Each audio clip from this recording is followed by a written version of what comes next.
ഞാൻ മലപ്പുറത്തു നിന്നാണ് വരുന്നത്. ഞാൻ +2 കൊമേഴ്സ് ആയിരുന്നു എടുത്തിരുന്നത്. +2 കഴിഞ്ഞതിന് ശേഷമാണ് ഡിഗ്രി ഫസ്റ്റ് ഇയർ പോയി. അതിനിടയിലാണ് മാരേജ് കഴിഞ്ഞത്. മാരേജ് കഴിഞ്ഞപ്പോൾ പിന്നെ ചില സാഹചര്യം കൊണ്ട് എനിക്കത് കംപ്ലീറ്റ് ആക്കാൻ പറ്റിയില്ല. അങ്ങനെ മാരേജ് കഴിഞ്ഞൊരു 5 വർഷത്തിന് ശേഷമാണ് എനിക്ക് ഓൺലൈനിലായിട്ടായാലും ഡിഗ്രി എങ്ങനെയെങ്കിലും ഒന്ന് ചെയ്യണം, അത് കംപ്ലീറ്റ് ആക്കണം എന്നുള്ള ഇത് വന്നത്. അങ്ങനെ ഒരു കസിന് വഴിയാണ് ഞാൻ ഇഗ്നോനെ പറ്റി അറിയണതും ഇഗ്നോയിൽ ജോയിൻ ചെയ്യുന്നതൊക്കെ. പിന്നെ ഇഗ്നോയിൽ ജോയിൻ ചെയ്തതിന് ശേഷം ഞാൻ യൂട്യൂബിൽ ഇഗ്നോയിൽ ഇതിലെങ്ങനെയെങ്കിലും ഓൺലൈനിലായിട്ട് ക്ലാസ്സുകൾ കിട്ടുന്നതുണ്ടോ എന്ന് നോക്കിയിരുന്നു. അങ്ങനെയുള്ള ഇതിലാണ് ഞാൻ ലേൺവൈസിനെ കുറിച്ച് അറിയണത്. ലേൺവൈസിനെ കുറിച്ച് അറിഞ്ഞപ്പോൾ ഞാൻ അപ്പോൾ തന്നെ അതിൽ ജോയിൻ ചെയ്തു.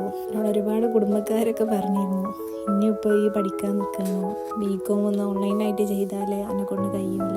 പിന്നെ എൻ്റെ മെൻറ്റർ എന്ന് വെച്ചാൽ ഗായത്രി മാമായിരുന്നു.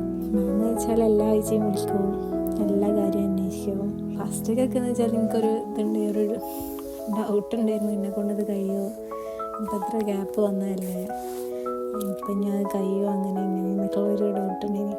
ഫസ്റ്റ് ഞാൻ മാം വിളിക്കും എന്നുള്ളത് കൊണ്ടാണ് ഞാൻ ആദ്യമൊക്കെ ക്ലാസ് തന്നെ അറ്റൻഡ് ചെയ്തിരുന്നത്. പിന്നെ മാം എന്ത് ഡൗട്ട് ചോദിച്ചാലും അത് അപ്പം തന്നെ ക്ലിയർ ആക്കി തരും.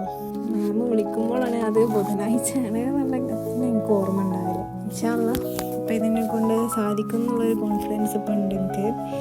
അത്യാവശ്യം കുഴപ്പമില്ലാത്ത മാർക്ക് വാങ്ങിയാണ്ട് ഈ ഡിഗ്രി കംപ്ലീറ്റ് ആക്കാൻ കഴിയും എന്നുള്ളൊരു വിശ്വാസമുണ്ട്.